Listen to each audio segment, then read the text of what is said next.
Hey guys, how you doing? Welcome back to another Pokemon Unite video featuring Charizard in the Masters rank.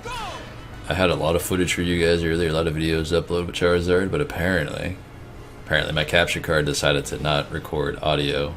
So I've been sitting here for, I don't know, a couple hours doing some videos and stuff and realized, hey, let's go check them out. And none of them had audio. It's very unfortunate. Wasted a lot of time. But, you know, at the end of the day, what are you going to do about it? So I'm here again doing another video here with Charizard. Wanted to show you guys the jungle and how it works, because you don't see Charizard that often, but people don't realize how quickly he can actually clear these jungles in the early game. All it takes is one Flame Blast and auto attack. That's literally all you gotta do. Fire Spin is meh in terms of damage, like it just added damage when you're in the jungle, but you don't use it otherwise, you know what I mean? Pretty much. But it's the Flame Burst that amplifies your auto attack damage, because it lights them on fire and you do more damage, if that makes sense. And keep in mind, your auto attacks can crit. It's actually really, really nice. They don't do very much damage. I think the highest I've seen maybe is like 172-ish, I believe, somewhere around there. Like it's nothing, to be honest. But it does crit. Now, your abilities in himself, like for example, like Zohar or whatever, if he auto attacks somebody and he crits you, it can do a couple thousands. You've seen Absol's damage and stuff. Charizard's is nothing to write home about when it comes to critical, but it helps you in the clear, helps you in the early game.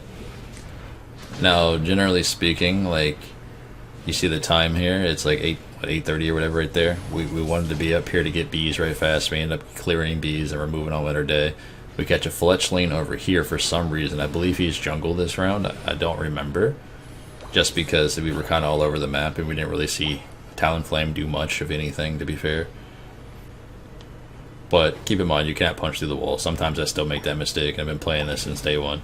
But it is what it is. You can Flare Blitz through it, but you can't Fire Punch through it, which is kind of strange. But you know, hey, what are you gonna do about it? Now, also, we do have a Ninetales this game, which she does phenomenal, and I think because of her, we win a lot of team fights, just because the sheer amount of CC and crowd control that she actually brings to this round really helps us out. And we have a really, really good Eldegoss, so shouts out to the Eldegoss. Like, she did really, really well this game. Now, she is laning with a Greninja in the bot lane, so that was kind of strange to see, just because how aggressive Greninja's playstyle is. So considering he has a healer with him, he can pretty much go all in. Now, playing Charizard in the jungle and or in lane, I think the downside with him is the fact that when you're trying to go for a gank or you're trying to do a nice team fight, your auto attacks kind of pull you back, if that makes sense. So if I'm trying to kite somebody, like a ranged AD carry, for example, if I'm trying to shoot someone and move at the same time, Charizard essentially pulls you back into the target. It's really, really annoying. And, you know, it's a lot harder to control it, but once you figure out how to do that, it's a lot easier to play him. But I think a lot of people kind of write that off as, oh, he's bad because of this, you know? Now, his other abilities, you get Flame Blast or Fire Blast, which I always take, by the way. It is so much work. Or Flare Blitz. Flare Blitz is alright. It has like a short little lock-on ability. It will zip you to whatever target you click on. It's kind of alright. I think Fire Punch is a little bit better because it's your only, how you say, like, escape, kind of, sort of. But other than that, Charizard has nothing but abilities that allow him to go in, like, head on. That's all he does.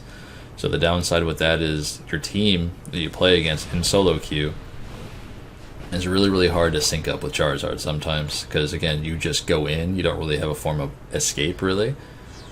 So if your team's not backing you up, 9 out of 10 you're going to probably die and or get a kill, then die. That's the downside with them. So again, Fire Blast is typically what I take, just because how much work it actually does. It does a giant AoE burn for people that stand in it, so it's really good to just toss it on an objective and walk away, or toss it on a choke point up here, or your cap area, and they can't really cap the ball, or what have you. Here I got clipped by Whirlpool, because I'm guessing my character model is a little bit too big. I saw it coming, so I tried to walk away, but I also walked backwards, so, you know, it could be my fault. Now, we finally get Blastoise. He finally evolves from War Turtle. He was kind of behind a little bit. So I mean, it's good enough that we actually have Blastoise now in this match, because he actually is pretty good. Like, the Pokemon in general, you don't see him played, how you say, like, really well. Just because sometimes you do get Blastoises who want to jungle, you get Blastoises who want to just, how you say, like, be a nuisance to you. Because sometimes you'll get them in lane, and they won't evolve to War Turtle for a while, and then they'll go off and they'll do their own thing. It happens to every Pokemon, but at the end of the day, once you continue to play a Pokemon for an extended amount of time, like Charizard for example, you actually see the value in that Pokemon, and you see actually how good he can be. So here again, I'm laning with, I have a Eldegoss on top of me, and a Blastoise on top of me, so I'm free range to do whatever I want, because she's going to ult, keep me alive, keep barriers up. As long as I sit here and try to protect her, she's going to protect me in this aspect. Blastoise being the wall that he is, we had no problem with that. Now we are using, what's that? I forgot the item's name top of my head, but I will show you at the end of the round. It does added damage during your ultimate. I think it's 21% increase for me while I'm ulting, and while the ultimate ends. So you do a lot more damage during the ult and after the ult for a couple seconds. Again, Flame Blast does so much work. Now, Blastoise and I go a little bit deep on this for no reason. We had no reason to be there because Wigglytuff and everyone else. But, as you see, Flame Blast, you drop it there. It does added slows and a big AoE damage. He wasn't going anywhere in that aspect, so I guess we had that kill successfully. Wigglytuff comes up here and is Wigglytuff as can be, right? She's a support, she's a DPS, she's a tank, she's everything. Like, she's the jack of all trades, and I don't think necessarily that's how they intended her to be, but when you're the same level as Wigglytuff, if she walks up to you and slaps you for more HP or more damage than you can deal, that's pretty nuts, let's be honest. Especially when you're playing a DPS Pokemon. A tank shouldn't be walking up to me and slapping me for like all my life. That's kind of crazy to me. But we've all played League of Legends, we know how that is too, right? And this one's no different. Oh, another tip for you, in case you don't know. So when you're Unite moving, when you activate your ultimate on Charizard, right, you're flying around. If you go to scoop up Blastoise while he's rapid spinning, you do not pick him up. It will cancel your Unite move for some reason. At least, I don't know if it's working as intended, but I've seen it happen today multiple times for me. Now, you can argue, well, it says unstoppable, blah, blah, blah. That is not true.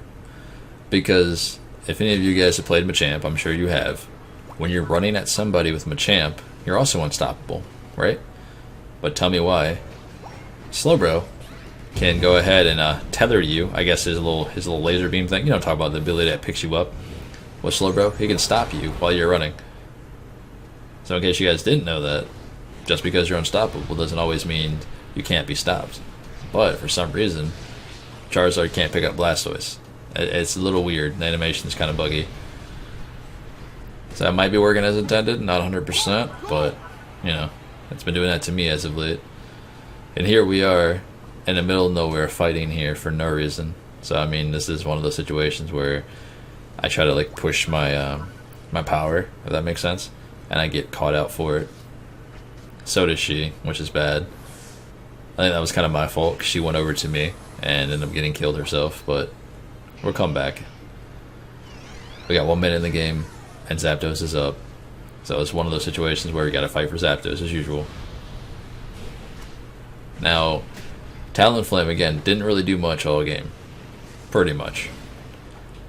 And I do play a lot of Talonflames. I think he just had a bad early game. He might have, just an off game. We all have those off games. But it was more so he wasn't a threat at all this game. So it's kind of like a 4v5, if that makes sense.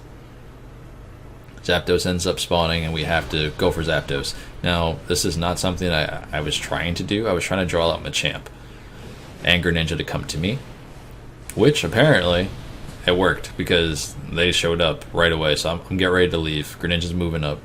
He does not know I'm in the bush here, which is great. So I get to go back and reset, right? Ninetales and our Greninja finished the Zapdos where I left off. Like, what type of team do you generally have in solo queue that follows through at plays like that sometimes? None, really, right? But again, being Charizard, you do so much damage. I can solo Zapdos with Flamethrower and Fire Blast just by myself. As long as no one touches me for a second, I can do it, no problem. If you guys haven't done that, you should give it a shot when you get into a game sometimes where your teammates derp around and don't come to Zapdos. It's super easy to clear it, especially in the lower ranks. I want to say in, not Ultra, but Veteran. But hey man, this has been Pawseplays. Hopefully you guys enjoy. I'll catch you guys in the next game. Have a good rest of your day. I'm gonna head out.